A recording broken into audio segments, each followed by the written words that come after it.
Boa noite a todos e a todas. Nós estamos dando início à nossa live, hoje com o professor Genildo. Estamos aqui aguardando.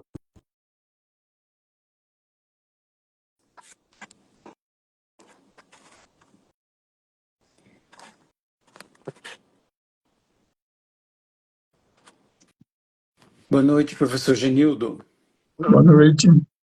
Está aparecendo minha imagem? Ainda não, Peraí, tem que inverter a mas já tela. estamos online.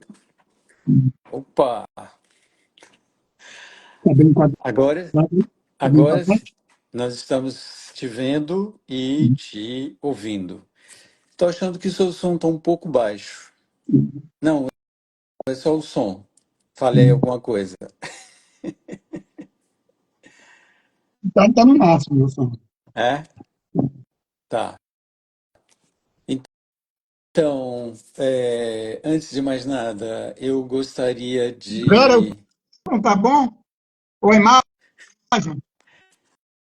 Não, a imagem. Vera, Genildo, a imagem. A gente só está ouvindo a metade do seu rosto. Aí. o que tinha mudado? Ah, mas se você puder enquadrar, fica ainda melhor. Tá bom, hein? Tá bom. Aí, tá, tá bom.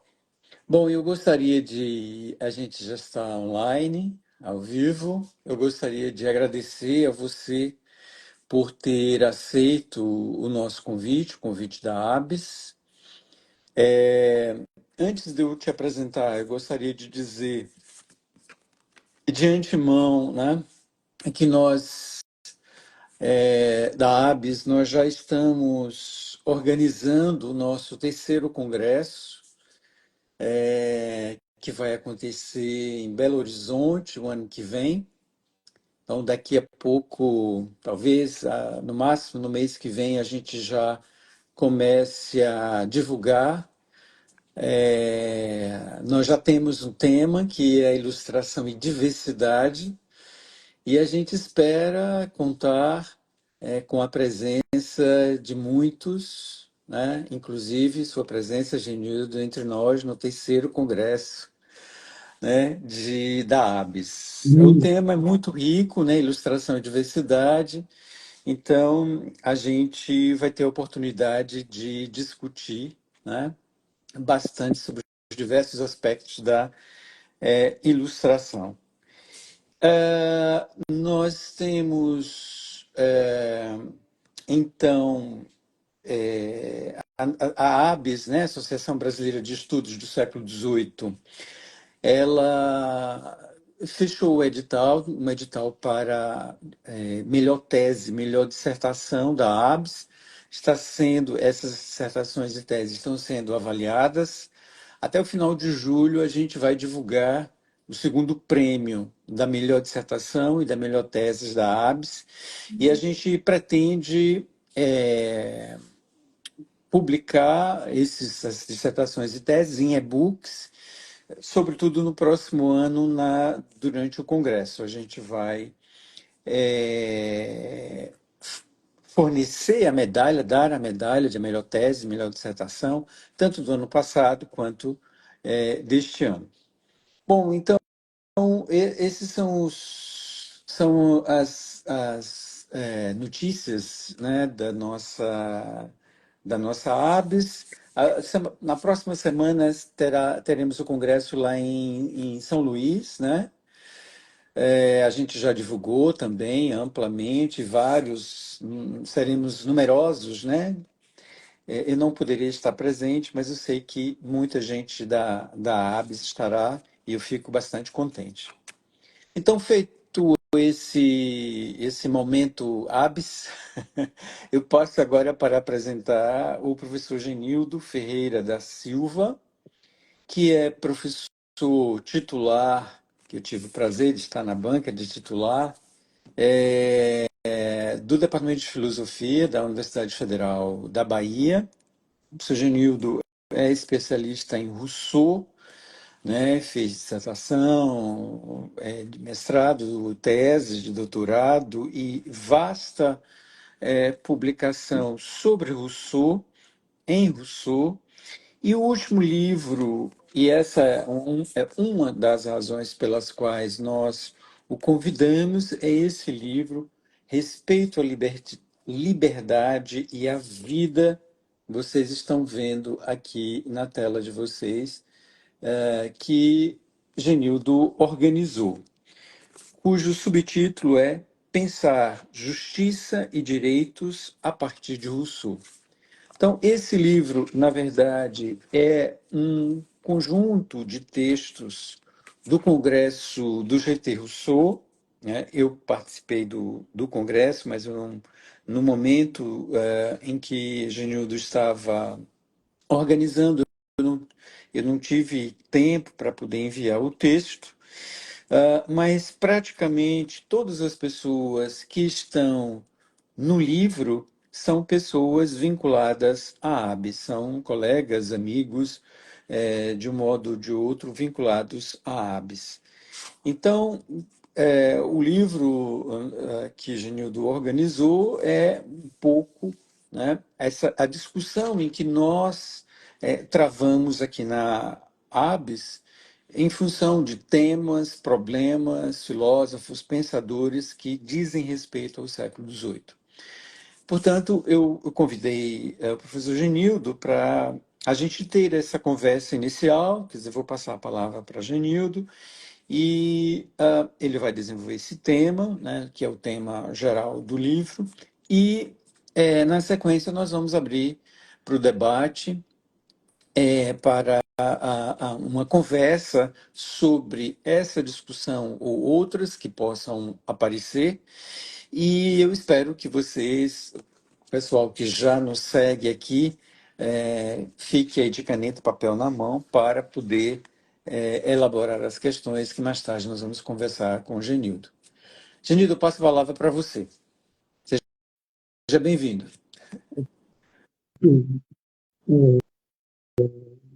Boa noite.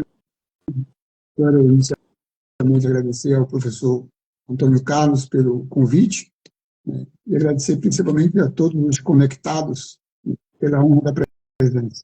Está ouvindo bem, então, né? Sim. Então, a minha fala é uma espécie de apontamentos do livro, né, com o mesmo título, que eu organizei em 2022.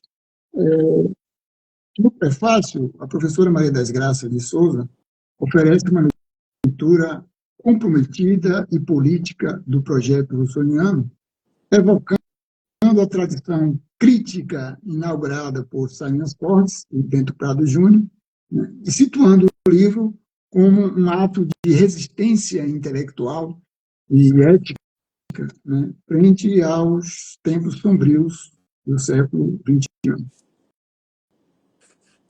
O livro reúne uma coletânea de textos apresentados no 10º colóquio Rousseau, Internacional Rousseau, como disse Antônio Carlos, realizado aqui na UFBA, né, sobre o tema Respeito à Liberdade e à Vida.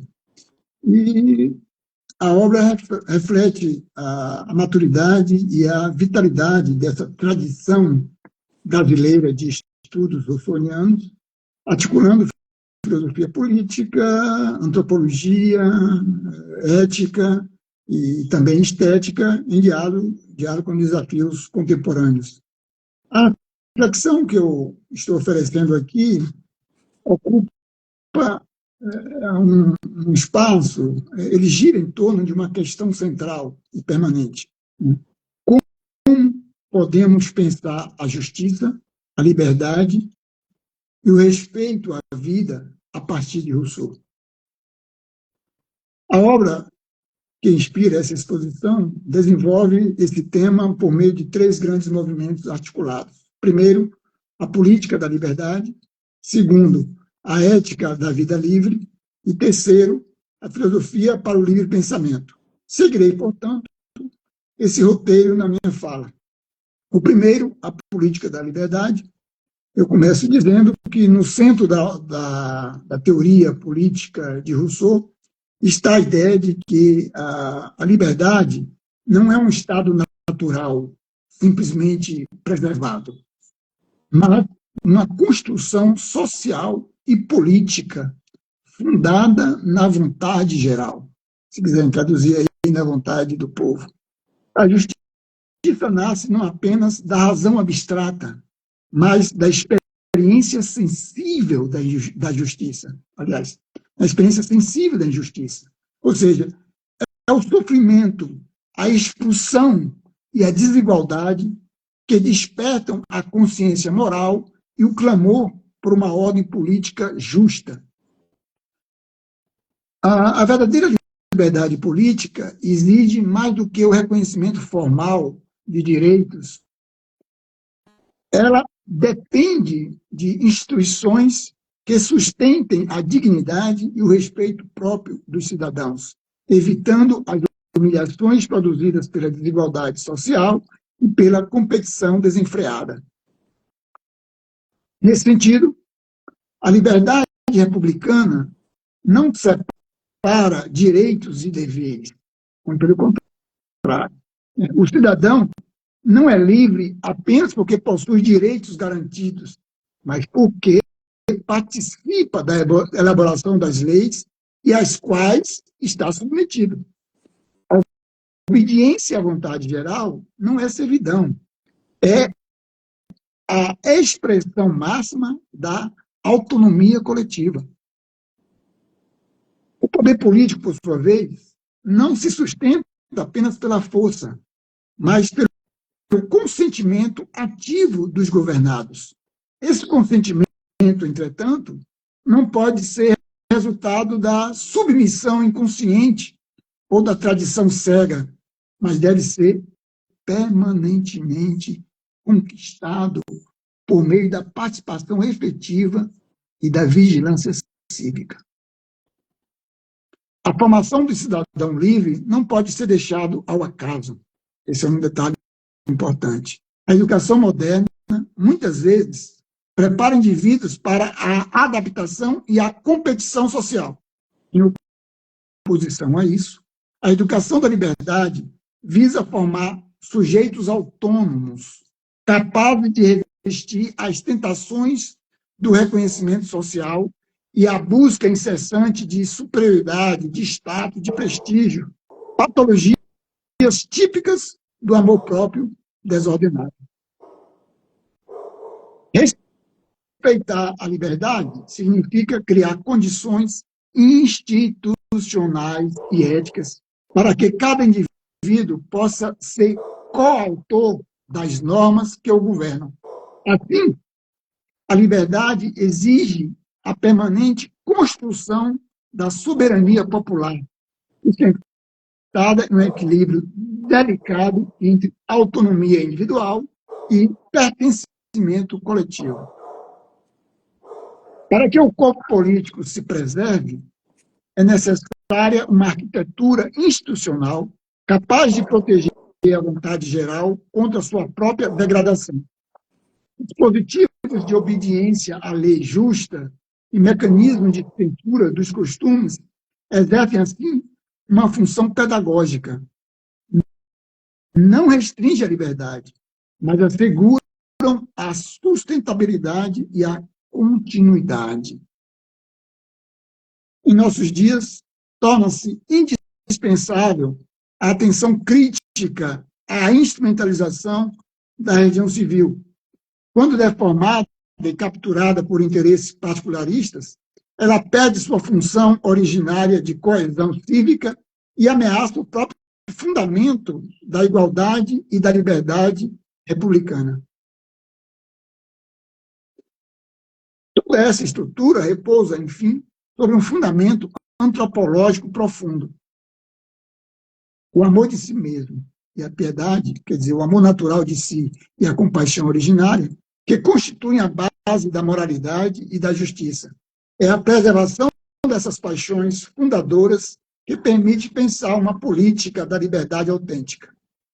Então, nessa primeira parte do livro, nós temos textos como de Stefânio Pujol, que examina a transformação do conceito de justiça no contexto do iluminismo, destacando a tensão entre direito natural e direito positivo, e outros textos, vários outros, são 9 textos na primeira parte, que discutem a ideia de justiça como equidade, Rawls e Rousseau, e o papel da obediência e censura no contrato social, bem como o entrelaçamento entre religião civil e política.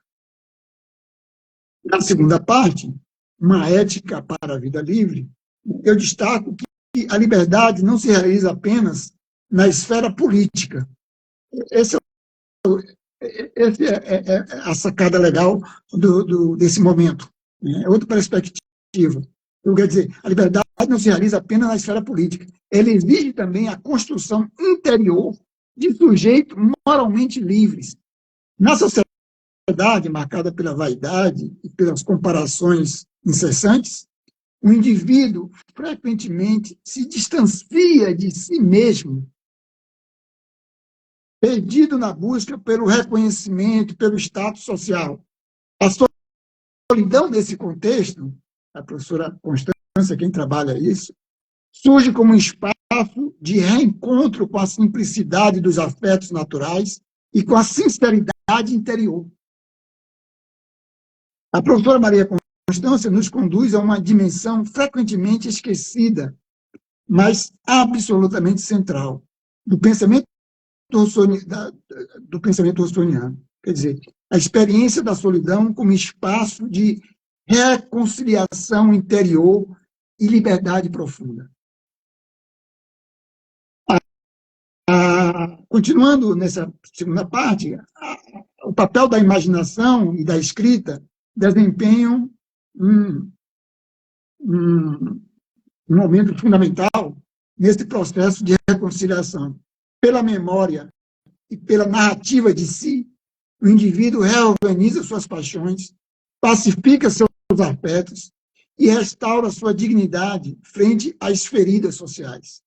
O professor Luciano Façanha, eu não poderia citar todos, mas citei alguns, nos convida a adentrar numa dimensão profundamente literária e essencial do pensamento de Rousseau, explorando o modo pelo qual Rousseau elabora, através da imaginação e da escrita, uma espécie de renovação de si diante das feridas que a sociedade nos coloca. A ética do cuidado surge como eixo fundamental. Antes da política e do contrato, já há um vínculo de responsabilidade mútua, enraizado na paixão natural, que sustenta o viver junto e prepara o terreno para a justiça. Quer dizer, essa ética se expressa também na relação com a natureza. A metáfora das águas, fluindo com humildade e com brandura, ilustra a sabedoria prática, viver de forma reconciliada com a transitoriedade da existência, preservando a própria liberdade interior diante das pressões e ambições sociais. Assim, a boa vida, no sentido mais grego, né, exige não apenas instituições justas, mas sujeitos capazes de habitar o mundo com a leveza, autocontrole e sensibilidade. A liberdade política repousa sobre essa formação interior permanente. E aí, para não extrapolar o tempo, eu passo para a terceira parte, uma filosofia para o livre pensamento. Temos, enfim, aqui a reflexão que se abre à atualidade de crítica de Rousseau. Seu pensamento não é uma colagem de influências, mas uma síntese criativa que reúne tradição jurídica, tradição crítica da razão, antropologia e pedagogia em uma filosofia integral da construção do humano. Por isso, permanece fértil para os debates contemporâneos da justiça, da educação e da participação política. A noção de alienação total no contrato social, por exemplo, revela a sofisticação com que Rousseau articula vocabulário político e econômico. Ao entregar tudo à coletividade, o indivíduo não perde, mas ganha uma liberdade superior, fundada na igualdade e na segurança garantidas pela vontade geral. As origens da desigualdade, por sua vez, não são naturais, mas históricas e contingentes.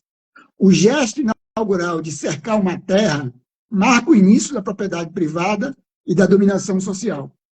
Mas sendo construídas, quer dizer, sendo inventadas, tais estruturas podem ser criticadas e podem ser transformadas, podem ser modificadas.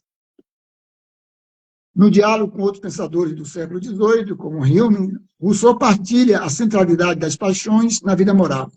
No entanto, mantém a confiança normativa na possibilidade de reforçar a condição humana por meio da educação política justa da reforma institucional. Essa terceira parte, para concluir, aprofunda a dimensão filosófica abordando a leitura de Rousseau por Rawls, a alienação total como conceito econômico-político, relação com a antropologia anarquista e um estudo comparado com Hume. Essa seção reflete sobre como o pensamento russoniano continua a iluminar debates sobre liberdade, reconhecimento e justiça institucional. Vou, então, concluir, para obedecer o tempo estipulado. Este é, em síntese, o projeto russoniano que atravessa essa obra. Construir uma política da liberdade que exige uma ética da vida e uma filosofia sempre aberta à transformação. Rousseau permanece atual, não porque ofereça propostas prontas, acabadas, mas porque nos convoca, ainda hoje, a pensar a liberdade como uma tarefa permanentemente inacabada, situada na tensão viva entre servidão e emancipação. Muito obrigado, fico à disposição para as questões. Muito obrigado, Genildo. De fato, a gente percebe que Rousseau continua nos dando a pensar, né? As últimas pesquisas do grupo de Rousseau lá na França, liderado por Bernardi, aponta para isso, né? São vários e vários textos, várias leituras, novas interpretações que nos põem numa situação que vamos dizer, bastante confortável no sentido de que ele permanece atual, apesar da diferença, né, dos anos que nos separa. Eu queria começar, Genildo, enquanto a gente recebe alguma questão, eu queria começar o seguinte, perguntando para você como é que se deu essa sua paixão pelo pensamento de Rousseau? Como é que começou, né, esse seu longo relacionamento com Rousseau? É difícil de responder. Primeiro, eu quero advertir quem for participar do colóquio na próxima semana lá São Luís. em São Luís do Maranhão, provavelmente não vai gostar da minha fala, porque eu vou falar das contradições de Rousseau, que são muitas. Né? Então, meu título é esse, as contradições de Rousseau. O meu contato inicial com Rousseau, eu não vi Rousseau na graduação, e é comum no Brasil, né, nem todas as graduações terem especialistas ou terem curso específico de Rousseau, são poucas. Hoje talvez um pouquinho mais, mas na minha época muito menos. Né? Na década de 80 e 90. Eu não tinha visto Rousseau. Então, somente no mestrado é que eu tive esse contato, e comecei a trabalhar, e me chamou a atenção um trabalho, não exatamente de um filósofo, mas de um antropólogo baiano, um dos fundadores da antropologia no Brasil, chamado Tales de Azevedo, e ele fazia uma leitura da religião civil pelo viés mais conservador, dizendo que a religião civil era uma espécie de ideologia, de manipulação, que é exatamente o que eu critico. Isso me levou a ler Rousseau, e quanto mais eu lia, mais precisava ampliar a ideia de moral, de política, de democracia e principalmente de religião, até pela minha experiência religiosa, minha vivência religiosa, me chamava muita atenção de tudo isso. Então, tem uma questão que acho que é comum aos iluministas, mas tem a sua especificidade nesse tema.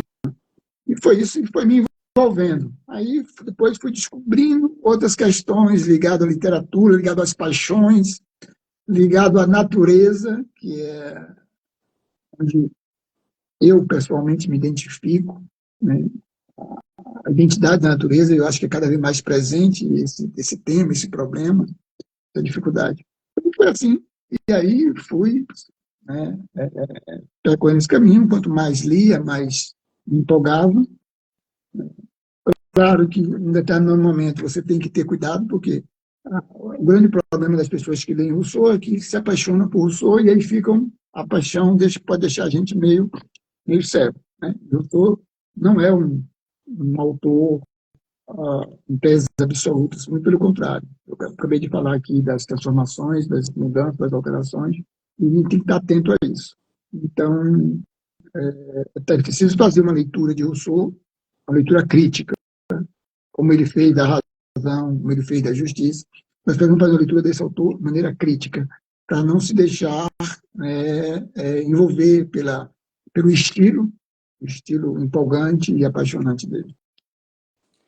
Muito interessante esse seu contato, né? Esse seu início filosófico, né? Com o Rousseau por meio de Tales. Você já escreveu sobre isso? Porque isso eu acho que dá um belo texto, se não, né? Da sua vocação filosófica. Eu não lembro se a gente discutiu isso no seu Muito memorial, né? Mas pouco. muito pouco, né? Você não pensa em escrever um pouco sobre isso, Penso, Gemilton? agora eu estou entrando numa fase, numa tentativa de experiência filosófica, né? Porque a vida de professor não deixa a gente com muito tempo, né? Pressão para ficar publicando sem tempo. A gente não pode prezar muito pela, pelo cuidado, pelo esmero, porque é muito corrido, é muita pressão de tese. Tem muitos, você sabe mais do que eu, ou tanto quanto eu, que orientar uma tese de doutorado e pegar na mão para poder carregar, isso desgasta muito e não permite. Eu estou numa fase nova da minha vida agora, e estou exatamente pensando em escrever não só uma, mas duas obras sobre isso.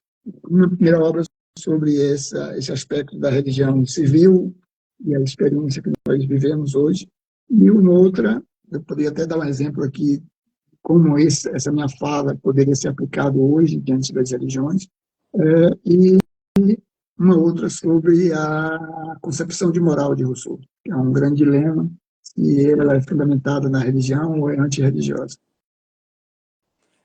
Dá um excelente debate, né? É um Uhum. excelente ponto de partida. Uhum. Nessa perspectiva, Genildo, eu queria te fazer uma segunda pergunta, uma questão, né? Você já me deu uma pista aí, na verdade. É que você vai falar sobre, lá em São Luís, sobre as contradições de Rousseau. E eu tenho trabalhado um pouco isso nos últimos textos sobre Locke, né? Principalmente de Locke, Uhum. a partir de uma crítica que é feita a Locke, de uma leitura ou de uma certa leitura chamada decolonial, né? Que está em moda, porque a partir dessa interpretação, né? A partir do olhar decolonial, bom, vários filósofos, pensadores são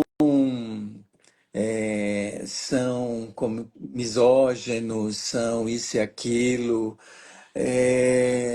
Locke, então, é escravocrata, porque defendeu a escravidão, piriri, parará e caixinha de fósforo. E então, Rousseau também, a partir dessa tradição, só para você ter uma ideia, há 15 dias atrás, no mês passado, eu participei de um evento lá em Curitiba, eu apresentei um trabalho que eu comecei com um artigo de um australiano, cujo título é Devemos deixar Locke na lata do lixo.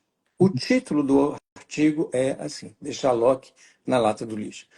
Então, como é que você vê essa leitura? Como você está encarando essa leitura? de jogar os modernos na lata do lixo a partir de suas contradições, porque os pensadores eles são homens, mulheres, são pessoas sujeitas às tensões, às contradições.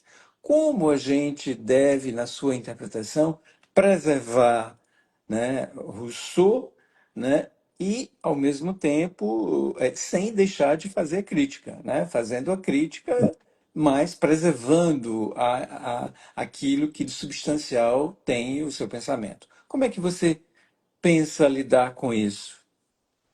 Olha, entendo, Carlos. Uma situação relativamente difícil, né? Me sinto meio em paradoxo, não só com isso, tem que ter mais coisas mais graves, né? Lidar com a inteligência artificial hoje também é um grande problema, né? De como estudar esses autores. Isso eu vou falar no encontro aqui de Salvador, Rousseau e a inteligência artificial. São dois momentos delicados da história, mas a história é feita assim, de contradições, de continuidade, descontinuidade, de retorno, de recuperação. E eu me lembro quando eu estive no pós-doc, lá em Paris, eu participei de alguns eventos e que eu ouvia muito falar que a filosofia estava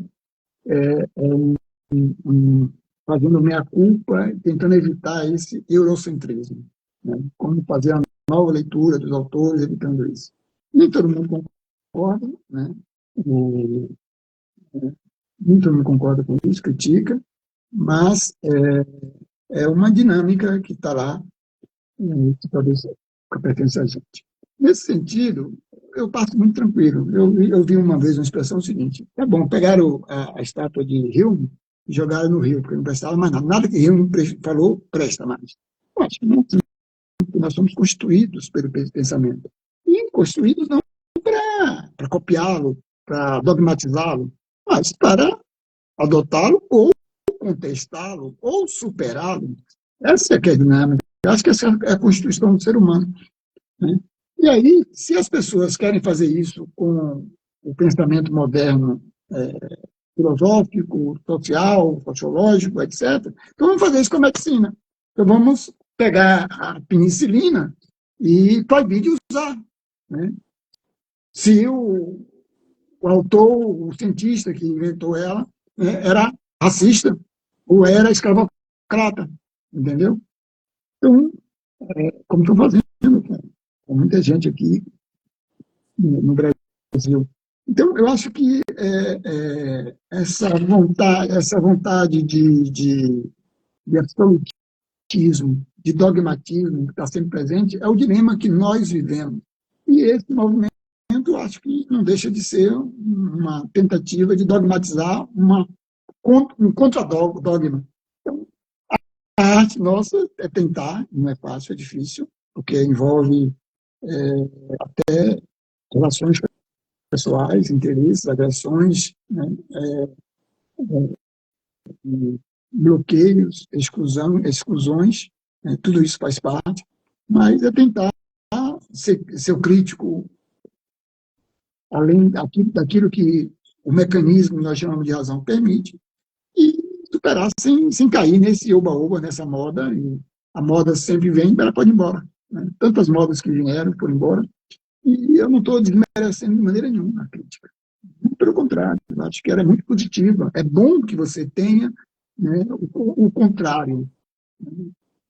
Não pode ter só um lado, tem que ter o contrário. E esse contrário eu acho maravilhoso, acho bom, espetacular, acho genial.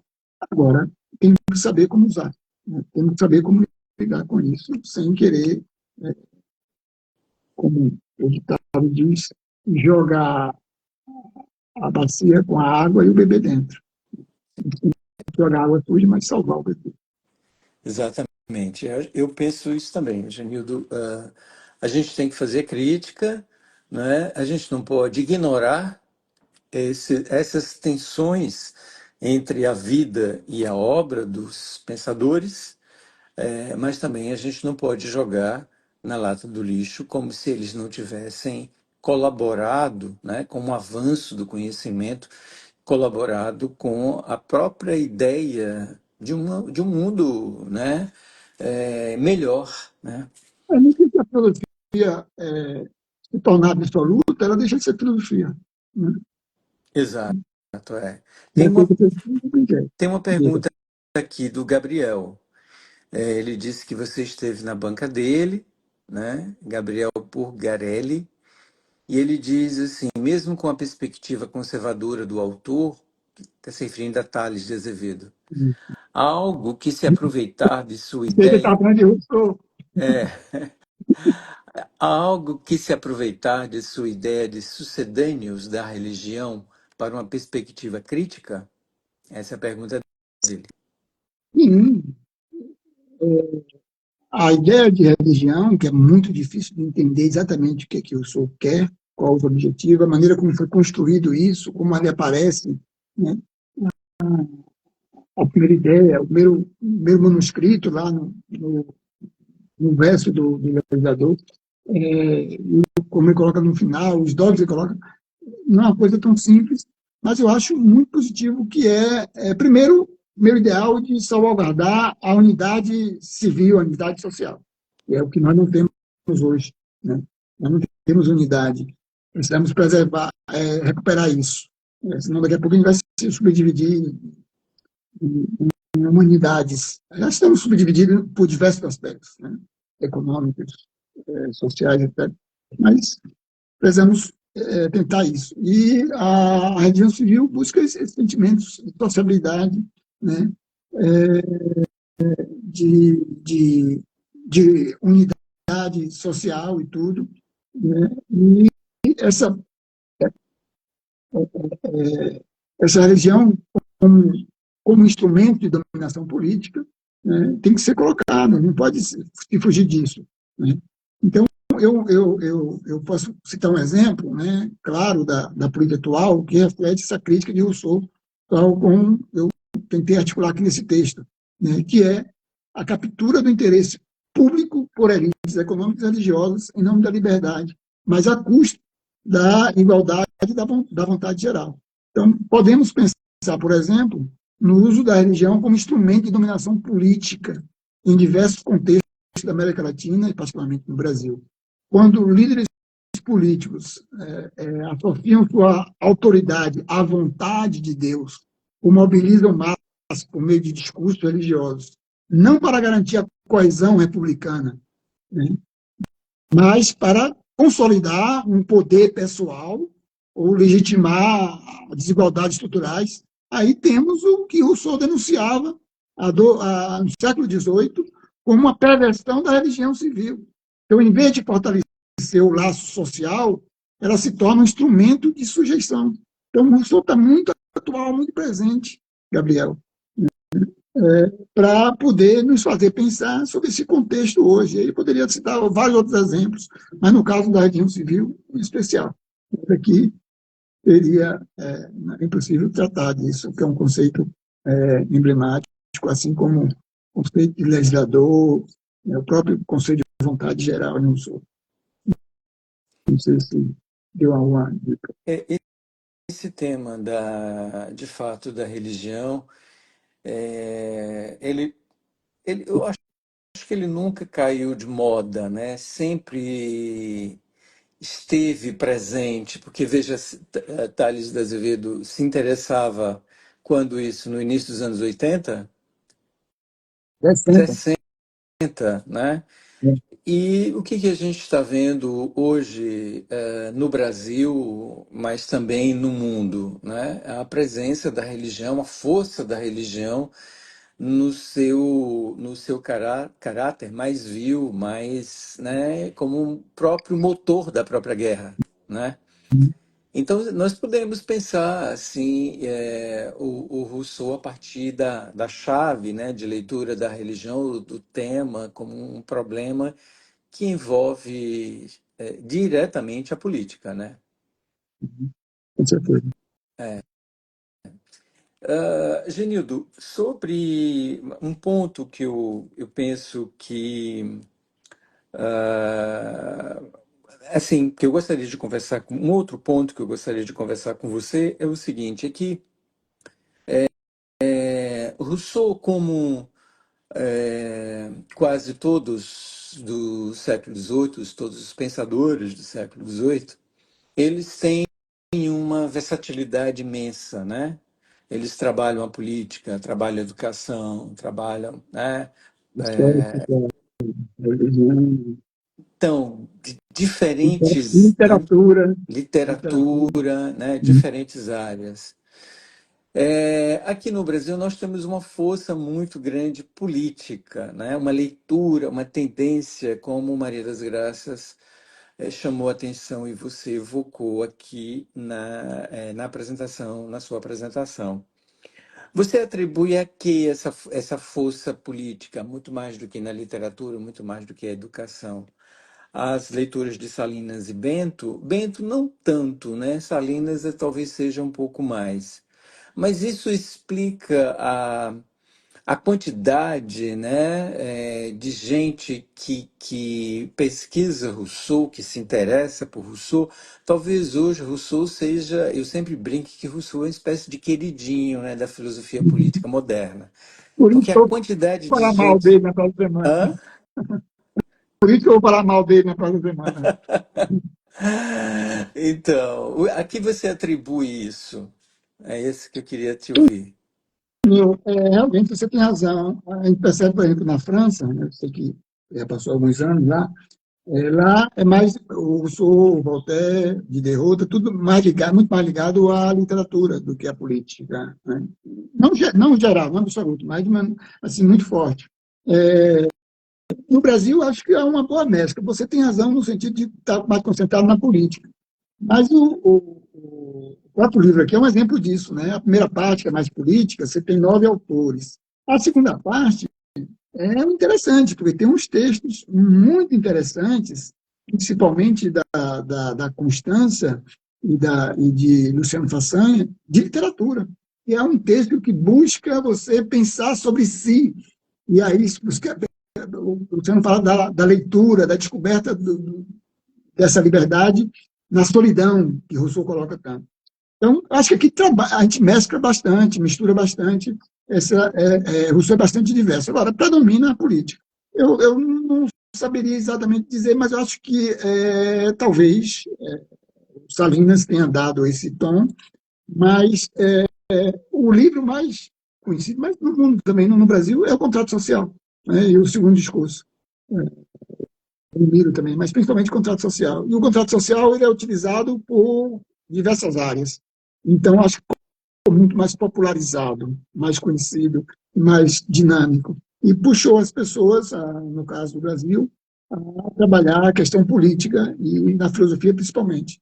Eu vejo como exemplo esse livro aqui, né? A maioria dos textos são mais sobre a questão política, mas tem uma parte fantástica aqui e fomos premiados com o texto principalmente da Constância e do Luciano Façanha. Mas todos os textos, na verdade, eu estou citando aqui, mas tem vários, não poderia citar todos os textos, porque são muitos, né? Mas na, Sim, na política você tem o Stéphane Pujol, que você conhece, que é lá da França, o Luiz Felipe Saad, né? O Renato Boscatelli, que é um texto muito interessante sobre a República de Rousseau, Jacira, que fala sobre a Lavoisier, né, a sustentação do poder político, e muitas outras pessoas, o Israel, que fala do direito à liberdade, e assim vai. Né? E na segunda parte, você tem mais uma questão de literatura que eu acho muito interessante, parece ser um contrário, muito pelo contrário, um contraditório, mas eu acho que não. É trabalhar a ideia de liberdade, da ética para a vida livre, na perspectiva dessa solidão libertadora, como aponta Maria Constância. O que o Luciano faz da imaginação literária, comparando com os autores, o contrato de renovação, as memórias, a Custódia, que vai estar também lá de manhã, uma pessoa lá de Portugal, fala das memórias. A Marisa Vento fala da vida, do cuidado, da incursão nas letras de filosofia. O Waldo Becker, que é seu colega aí da universidade, que fala sobre a ética das águas, que eu tentei falar aqui um pouquinho, bem rapidinho. E por aí vai, né? Para concluir a terceira parte, você vê que são temas distintos, mas que convergem toda para a discussão em torno do tema geral do livro, né? Que é o respeito à liberdade e à vida, né? Como pensar isso. E aí, o terceiro momento, e a Arley, Tiago Vargas, o Malder Bandeira, o Alex Trano, trabalham essa perspectiva. Então, eu acho, Antônio Carlos, ainda é muito diversificado as linhas, talvez mais concentrado na política. Mas você tem uma margem e a ABS e o grupo, o iluminismo é um exemplo disso. Né? Não é composto só por filósofos, nós temos vários colegas de outras áreas, da área de política, né, da área de literatura, da área de educação, a Carlota Boto, né, que participa conosco, e muitas outras pessoas. Não, ótimo. Eu fiz essa pergunta, Genildo, porque a gente percebe que aqui no Brasil eu não me lembro de alguém que trabalhe, por exemplo, sobre Heloísa, né? Também Né? tem aquela menina do Sol, tem a outra lá de Brasília, que eu não vou lembrar o nome agora, minha memória é péssima. Eu conheço pelo menos 3 pessoas que trabalham na Nova Luísa. Nova Heloísa. Mas, por exemplo, na França, eu lembro, tem a Radicar, que trabalha, tem muita gente, mas a Radicar trabalhou, fez a tese sobre esse tema. Mas aqui no Brasil não vejo tanto a Nova Heloísa como um objeto mais voltado para a literatura, né? Então, de fato, a Constância, que foi quem orientou o Luciano, né, ela abriu vamos dizer, essa veia na filosofia, e Luciano tem orientado um bocado de gente, né, tem produzido bastante no campo mais, nessa relação entre a filosofia e a literatura, né? Mas nós temos uma outra pergunta aqui de Maria Veranice Mendes. Ela diz o seguinte: não sou especialista em Rousseau, mas como professora de língua portuguesa e de literatura brasileira, consigo perceber uma relação entre o pensamento deste e o do educador Anísio Teixeira. Gostaria que o professor Genildo falasse um pouco sobre essa relação.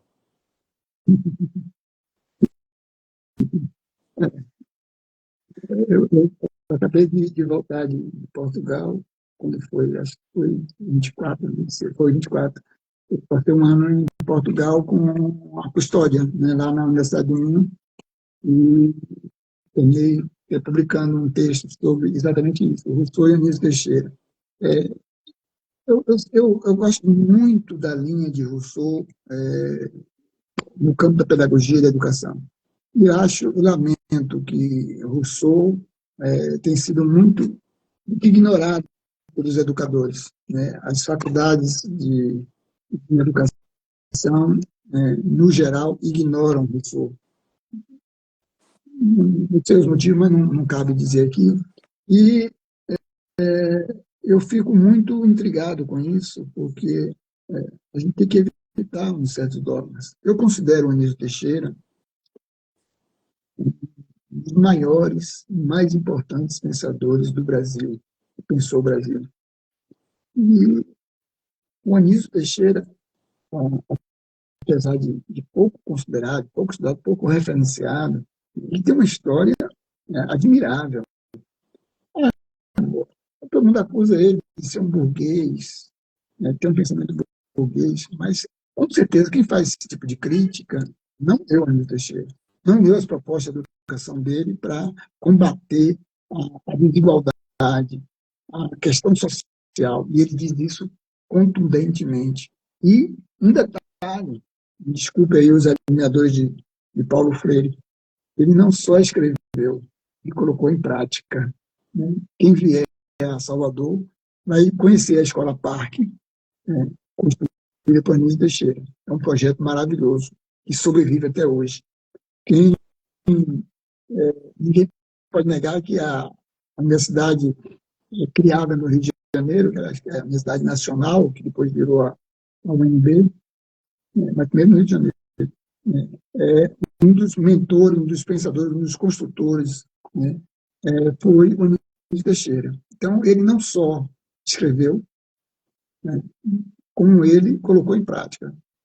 Como secretário de Educação, como atuante na CAPES, ele tem uma história. E o Anísio Teixeira, influenciado por John Dewey, né, ele leu muito Dewey, ele fez uma leitura de Rousseau, não sei que tipo de leitura, mas ele fez a leitura e faz referências, né, e de certa maneira tem uma inspiração nas ideias rousseauistas. Mesmo que ele coloque faça um texto também de crítica, né, mas eu acho que esse acesso a Rousseau talvez tenha sido muito influenciado por Dewey. Ele é realmente um discípulo de Dewey, foi para os Estados Unidos, estudou com Dewey e trouxe as ideias de educação para o Brasil e deixou uma herança fantástica aí. E eu vejo, aí eu não poderia trabalhar aqui, mas eu tenho inclusive um artigo para uma revista virtual, acho que é fácil de localizar. Também não vou lembrar o título. Eu sou John Dewey, ou Anísio Teixeira. Não vou lembrar o título agora. Eu fiz um título bonito e esquece o título. Mas, se alguém depois pode entrar em contato comigo, posso passar esse texto.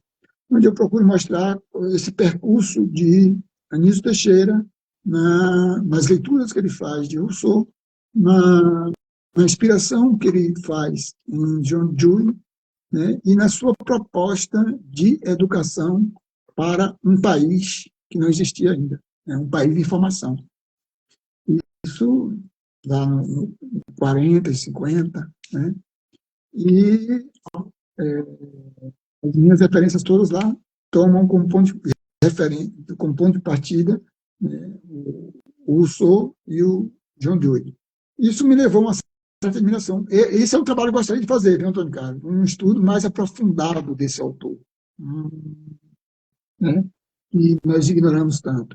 E eu lamento, inclusive, por exemplo, que ele não era realmente de classe pobre, era, não veio da classe pobre, ele nasceu numa família rica, né? Mas foi um homem que foi perseguido, né? Ferrenhamente perseguido como Rousseau, tanto pela igreja, né, quanto pelos governantes, né, de Getúlio Vargas em diante. E até hoje não se divulgou, mas está comprovado que Anísio Teixeira foi vítima da ditadura, foi morto da ditadura. Tem todas as evidências, aqui tem um professor aqui da UFPA que fez uma pesquisa sobre isso e apresenta todas as evidências, né, dessa morte estranha de alguém que desaparece, né, e depois, 2 ou 3 dias, aparece morto num fosso de um elevador em posição que claramente tinha sido colocado. E esse mesmo homem é criticado pelo pessoal mais à esquerda, mais radical, acusando ele de ser um conservador, de ser um burguês, e tem uma concepção burguesa. Eu não concordo, muito pelo contrário.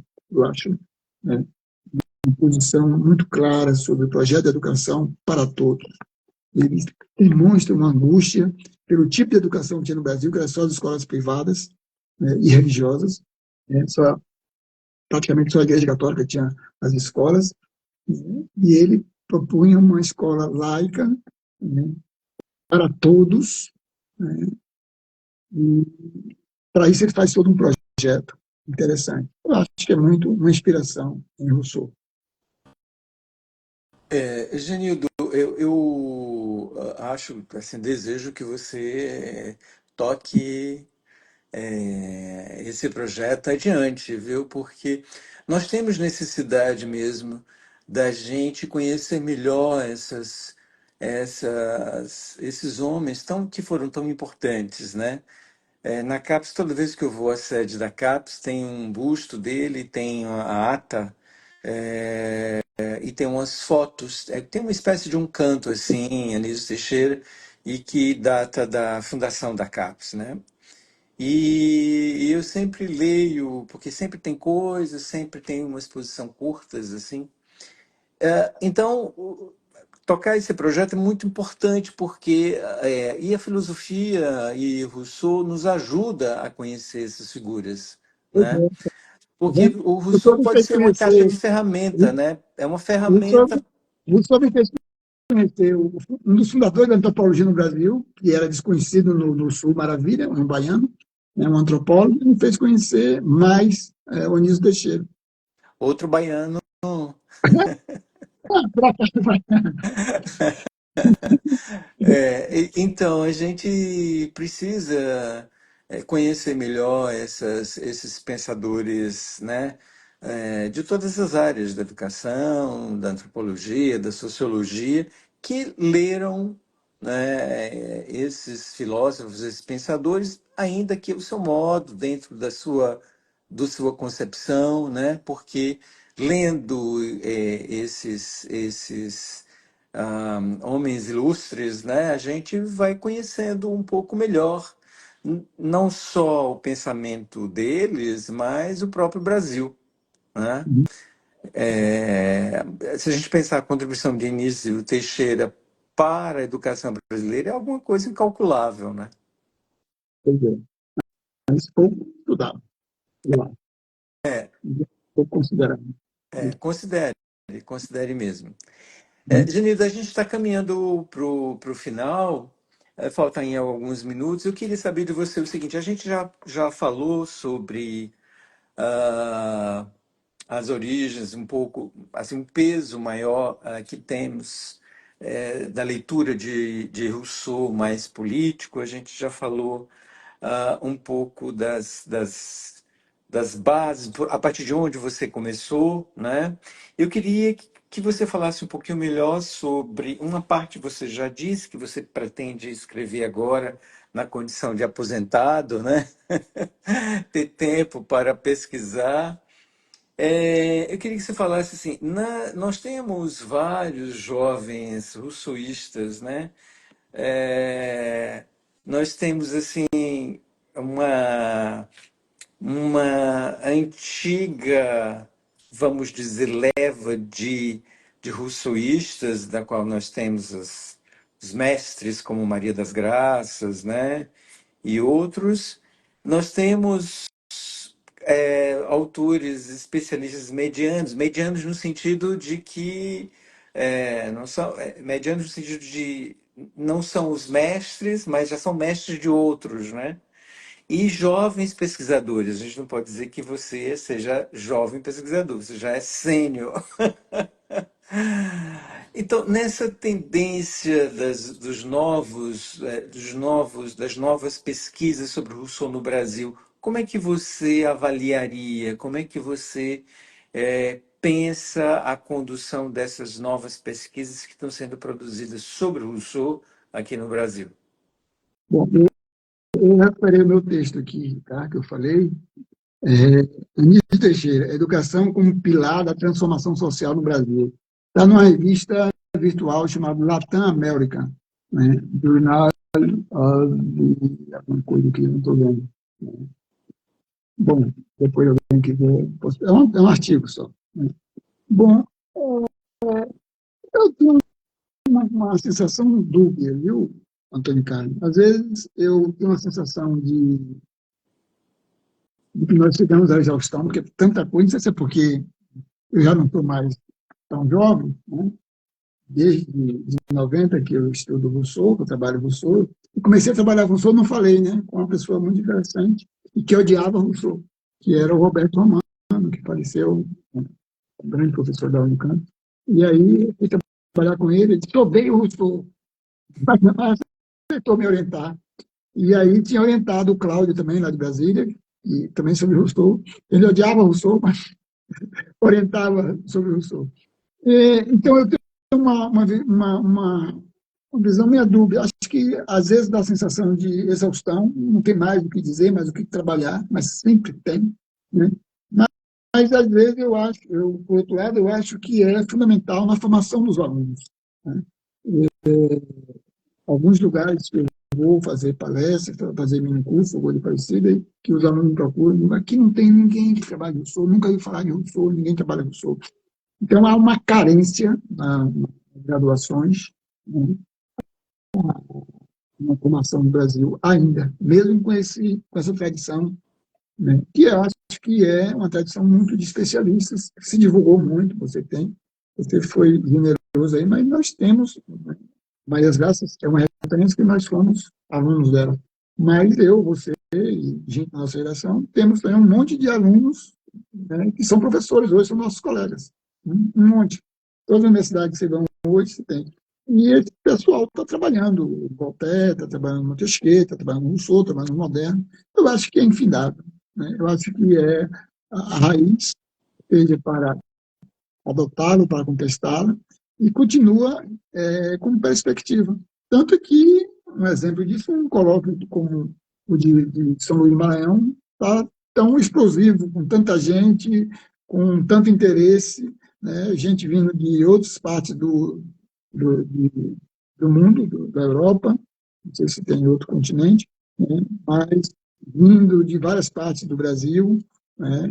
Centro-Oeste, do Sul, do Sudeste, todos os cantos, e continua esse interesse. Então, eu vejo que ela não, a perspectiva da pesquisa não se esvazia, não acaba. Eu tenho vários orientandos hoje, no doutorado e no mestrado, sobre Rousseau, e candidatos novamente.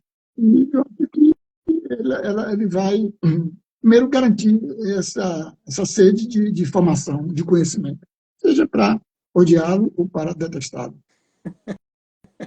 Ou amá-lo, né?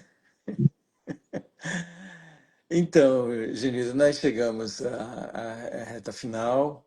Eu gostaria de agradecer vivamente a você por essa conversa saborosa, né, sobre um autor tão importante,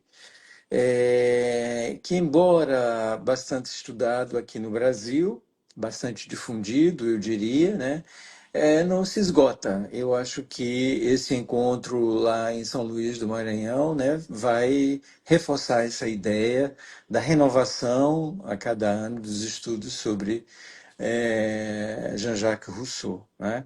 Então, agradeço também, além de você, agradeço os nossos pacientes, assistentes que estão ouvindo, nos seguindo aqui, que estão nos acompanhando pelo Instagram. Assim que a gente terminar, eu vou salvar a nossa entrevista, essa nossa Ela conversa. continua disponível. Vai ficar disponível Alguém me imediatamente. perguntou Fique isso.